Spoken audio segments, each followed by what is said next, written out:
Friends, welcome back to my channel. இன்றைக்கி நம்ம என்ன வீடியோ பார்க்க போகிறோன்னா என்னோடய ப்ரெக்னன்சி டைம் டீட்டெயில்ஸை நான் ஷேர் பண்ணிக்க போகிறேன். ஸோ என்னோடய சேனலை சப்ஸ்கிரைப் பண்ணுங்க. ஃபஸ்ட்டு நம்ம ப்ரெக்னெண்ட்டாக இருக்கும்போது, அதாவது 7 மாதம் 8 மாதத்தில் இருக்கும்போது நல்லா நடக்கணும். நான் அவ்வளோவா சுத்தமாக நடக்கவே இல்லை. அதனால தான் எனக்கு சி செக்ஷன் நடந்தது. ஸோ நீங்கள் கண்டிப்பாக மாசமாக இருக்கும்போது கண்டிப்பாக வாக்கிங் நடங்க. அதுதான் ரொம்ப நல்லது, ரொம்ப நல்லது அதுதான். அப்புறம் நல்லா ஃபுட்டு சாப்பிடுங்க.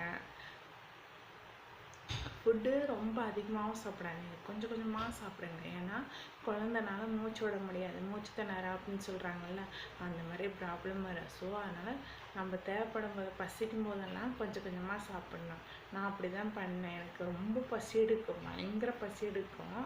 ஏன்னா குழந்த இருக்கிறதுனால பயங்கர பசி எடுக்கும்னு சொல்கிறாங்களா, அதெல்லாம் உண்மைதான் போல். எனக்கு பயங்கரமாக பசி எடுக்கும். ஆனாலுமே நான் ரொம்ப அதிகமாக சாப்பிட மாட்டேன், ஏன்னா குழந்தைக்கு பிரச்சனையாகும் அப்படின்னு சொல்லிட்டு கொஞ்சம் கொஞ்சமாக எனக்கு எப்போ தோணுதோ அப்பப்போ கொஞ்சம் கொஞ்சமாக சாப்பிடுவேன். அந்தமாரி சாப்பிடும்போது யாருக்கும் எந்த பிரச்சனையும் வராது அப்படின்னு சொன்னாங்களா, அதனால் நான் எனக்கு எப்படி தோணுதோ அப்படி கொஞ்சம் கொஞ்சமாக சாப்பிடுவேன். அப்புறம் ஆப்பிள், மாதுளம்பழம், எல்லா பழமும் சாப்பிட்டேன். அப்புறம் நட்ஸு சாப்பிட்லாம், அதுவும் சாப்பிட்டேன். அப்புறம் ஈரல் சாப்பிட்டேன். ஈரல் சாப்பிட்றதுல நல்லா குழந்தைக்கு ஆரோக்கியம் கிடைக்கும், அதுவும் இல்லாத ஹெச்பி லெவல் ஹையாகும் அப்படின்னு சொல்லி சொன்னாங்களா, அதனால் ஈரல் சாப்பிட்டேன். முருங்கையெல்லாம் கண்டிப்பாக சாப்பிட சொல்லிட்டாங்க டாக்டர். ஸோ நான் முருங்கையெல்லாம் 2 பேர்த்துக்குமே விடவே இல்லை.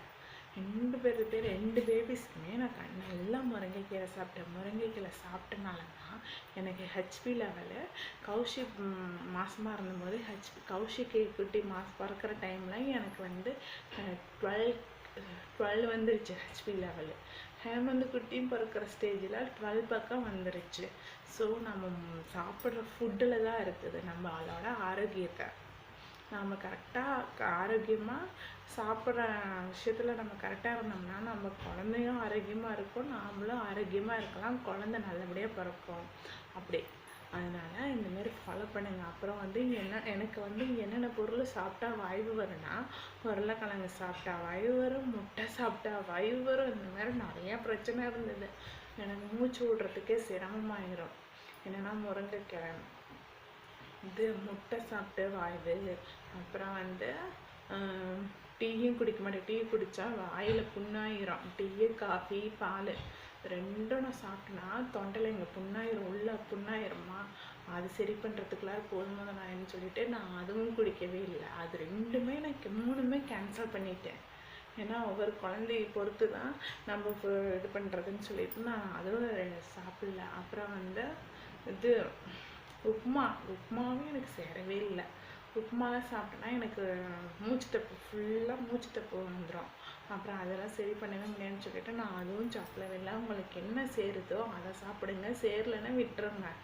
அப்புறம் நான் சொன்ன விஷயத்த பிடிச்சிருந்தா மறக்காமல் என்னோடய சேனலை லைக் பண்ணுங்கள், மறக்காமல் என்னோடய சேனலை சப்ஸ்கிரைப் பண்ணுங்கள்.